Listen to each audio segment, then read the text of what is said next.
Hello and welcome to Kids Club. Miss Sherry here, and before we get started today with our blender concoctions, I just wanted to show you one of my favorite areas of the library, and this is the juvenile nonfiction area. There are so many wonderful books.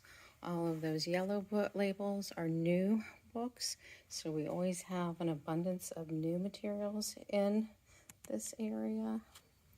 And it's just a really great place to explore. So if you have never checked out the nonfiction area of your local branch, I would encourage you to do so.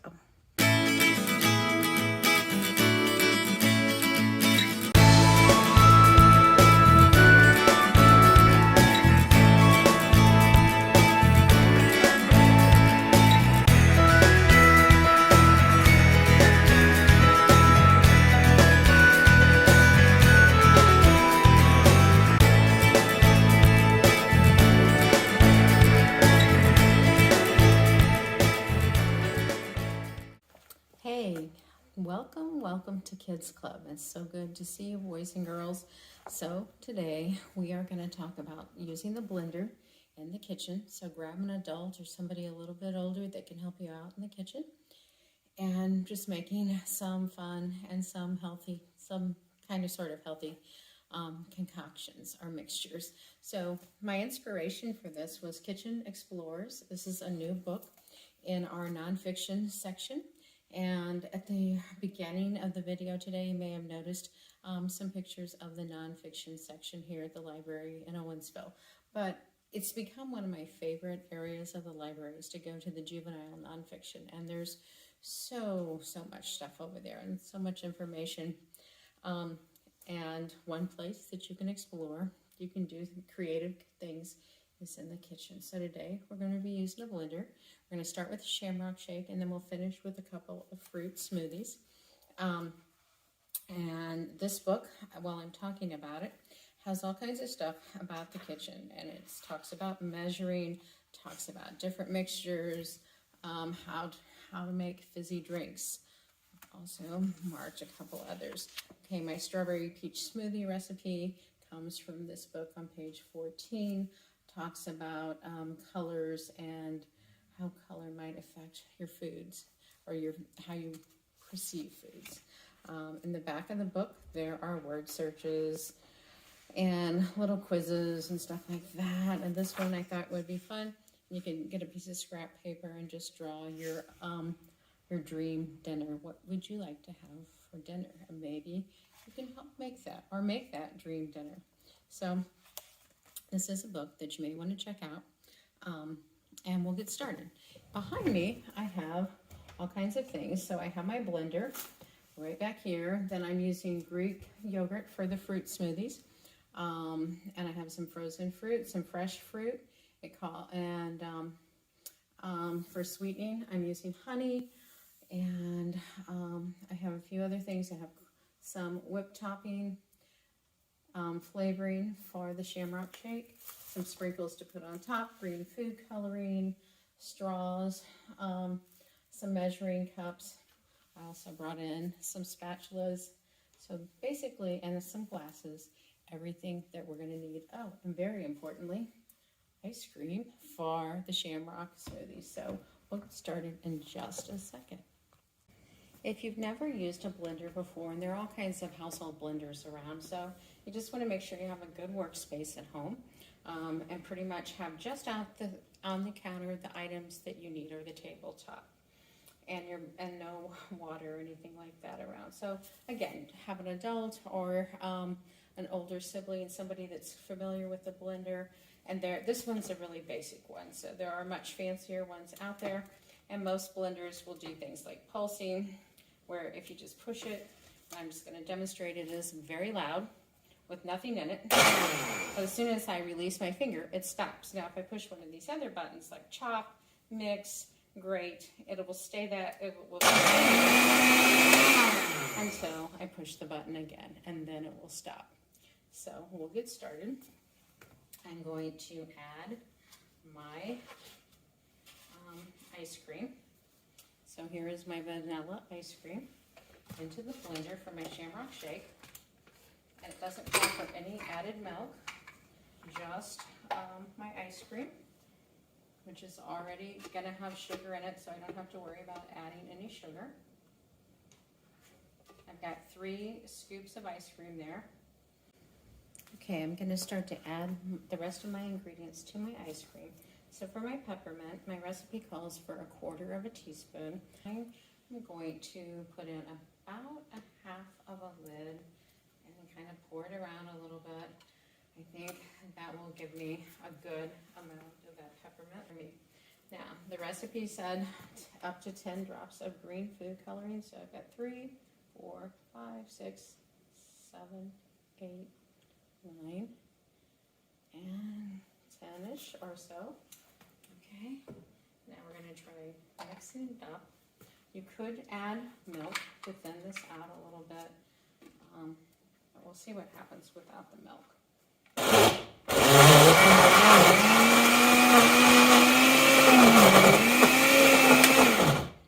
And voila. So I'm going to pour it into my cup. So I have my glass filled, not as full as I thought. That was 3 scoops, so it didn't quite fill up this regular glass, but I'm going to go with this. I'm going to add some whipped cream, some whipped cream topping, a few green sprinkles in honor of Leprechaun Day or St. Patty's Day, and a few sprinkles, maybe a few or a lot, a green straw, of course, to go with it, and I have my Shamrock shake, which tastes pretty tasty. Okay, ready to move forward to our next concoction here with the blender.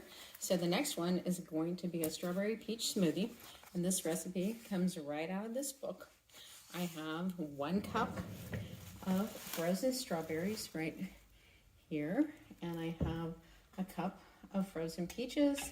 I have a chopped up banana. It calls for 1/4 cup of orange juice, which I'll measure here in a minute. And then yogurt, we're going to use 1 cup of the yogurt. So I've rinsed out my blender, ready to go back to work here.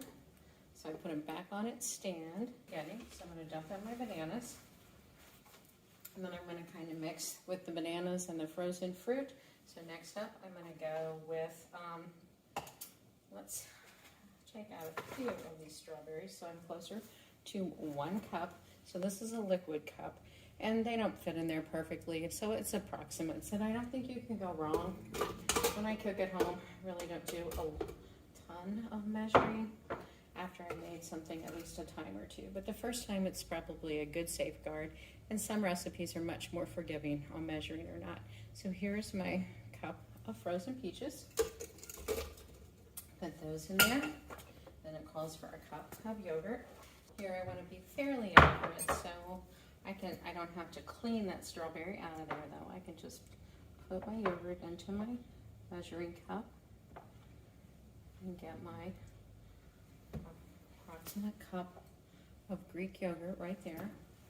Add that to my blender. I'm ready for a couple more ingredients, and they are my orange juice. It says 1/4 cup, so I've got a small container of orange juice, and we'll go with this cup so we can talk about measurements a little bit. So you can see the 2 cups, 1 cup, so it can be divided into thirds, halves, or quarters. And 1/4 cup is not very much liquid. It's the lowest mark on this 2 cup. And again, approximate. So if I have a little more, a little less, it's no big deal. Okay, I have my orange juice here. So I'm going to go ahead and pour that over it. And my final ingredient, and I can always add a little bit more of this later, is my honey. And I'm just going to kind of go, I'm going to say, okay, this is about a tablespoon, okay?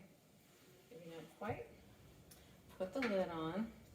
I'm not sure how all of my ingredients are going to mix, so I'm going to start with pulsing, which, remember, when I take my finger off, it's going to stop. I'm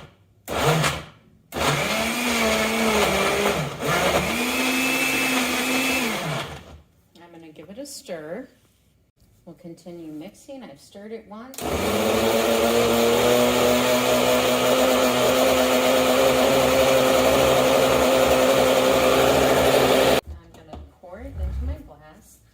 This will make a little bit more than the last one.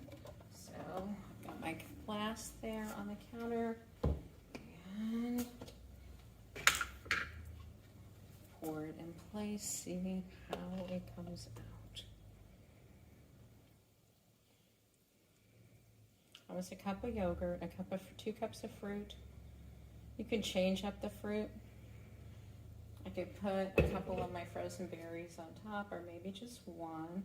I could add something to it, like some whipped cream or something, but since I'm trying to keep this one a little bit healthier, and for this one, maybe I'll go with, a red or a pink straw. I'll go with a pink straw, and there I have another smoothie.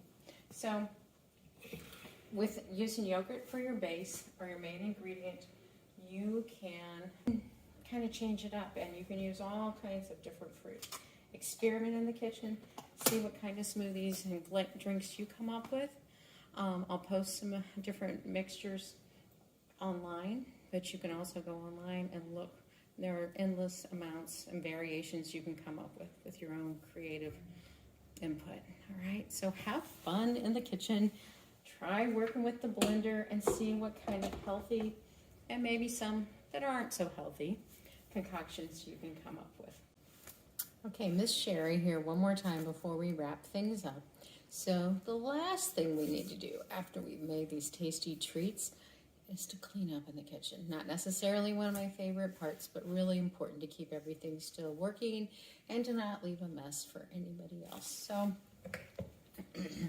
if you have extras left over, like I do right here, you can just put this in the freezer overnight in another container, or even in the refrigerator for a few hours, and it'll stay in that icy state. So if you want to save it for somebody that's coming in later or something like that, or you want to have it for breakfast in the morning. Honey, you can just put in the cabinet. The yogurt I would put back in the refrigerator and get all my cold items together. Unplug my appliances, get my cold items back into the refrigerator, clean up, save anything that's left over, like my extra banana, and then these other ingredients that don't go in the refrigerator that maybe go in the pantry, I'd put all of those together too, so that they could be put away in the pantry. I take my frozen berries and put those back into the freezer. So make sure that you help with the cleanup job. That's just a unfortunate or fortunate part of it. Anyway, again, I hope you've had a good time just playing around with the blender and seeing what kind of good stuff you can make. And it's not too difficult. So, all right, have a great day. Bye.